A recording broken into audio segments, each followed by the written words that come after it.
আসসালামু আলাইকুম আরহামতুল্লাহি ওবারাকাতুহু ইয়া মাগফিরাতু ইয়া জান্নাতু ইয়া হেদায়াতু কুল্লু ফিল মুসলিমিন।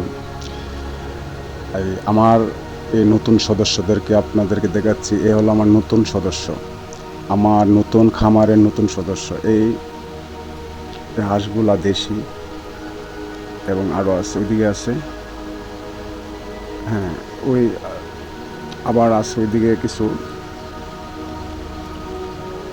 একটা কথা হলো, এই যে খোলামেলা উন্মুক্ত পালাটা মানে নিজের জন্য লাভজনক। যেমন একটা খাবারের খরচগুলো বাঁচে, দ্বিতীয় হলো এবং একদম সুস্থ থাকে এবং রোগ এবং অনেক কিছু আছে না, একটা হামারের মধ্যে ওষুধ দেওয়া লাগে, ডাক্তারের পরামর্শ নেওয়া লাগে, কিন্তু এখন পর্যন্ত আমার এগুলা থেকে মুক্ত আছি। একটা টাকা দ্বিতীয় খরচ হয়নি এগুলোর জন্য, এবং খাবারের জন্য 1 টাকা এখন খরচ করা হয়নি আমার। এবং মুরগগুলো একদম মানে কি বলবো, সুস্থ। এই হাঁসগুলো দেখেন ওই যে জমিনে, এই সকালে যাবে, দুপুরে বিকালে পরে আর সন্ধ্যার আগে চলে আসবে। এবং পুকুরও আছে কিছু হাঁস।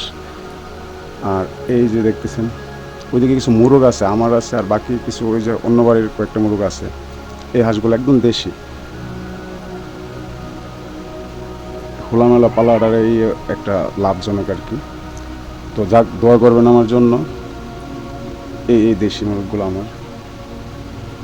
কাঁঠালের দাওয়াত রইল। আর আরেকটা গাছ আছে ওইখানে বড়, হ্যাঁ এই কাঁঠালগুলো ওইখান থেকে পায়রা কয়েকটা নেওয়া হয়েছে, মোটামুটি ভালোই। আরেকটা গাছ আছে ওই দিকে ওই পাশে, ওটা হলো অনেক সুস্বাদু মিষ্টি কাঁঠাল। এটা কিন্তু অনেকগুলো ধরছিল এবং গাছের উপরে অনেক আগাতে উপরে অনেকগুলো কাঁঠাল ধরছে। এটা এমন সুস্বাদু কাঁঠালগুলো।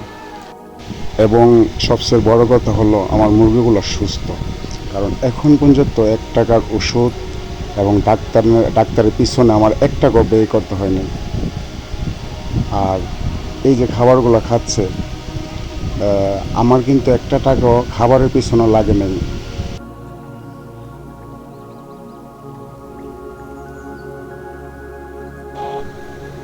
এই এই জমিনটা আমাদের, এই পাশেরগুলো আমাদের।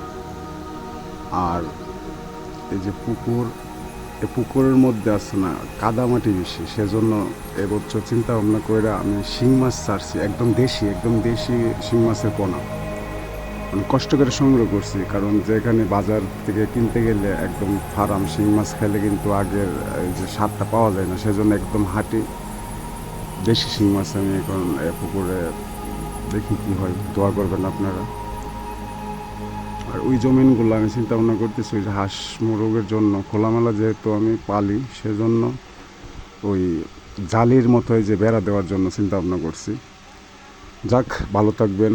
আসসালামু আলাইকুম। আর কাঁঠালের দাওয়াত আপনাদের সবাইকে।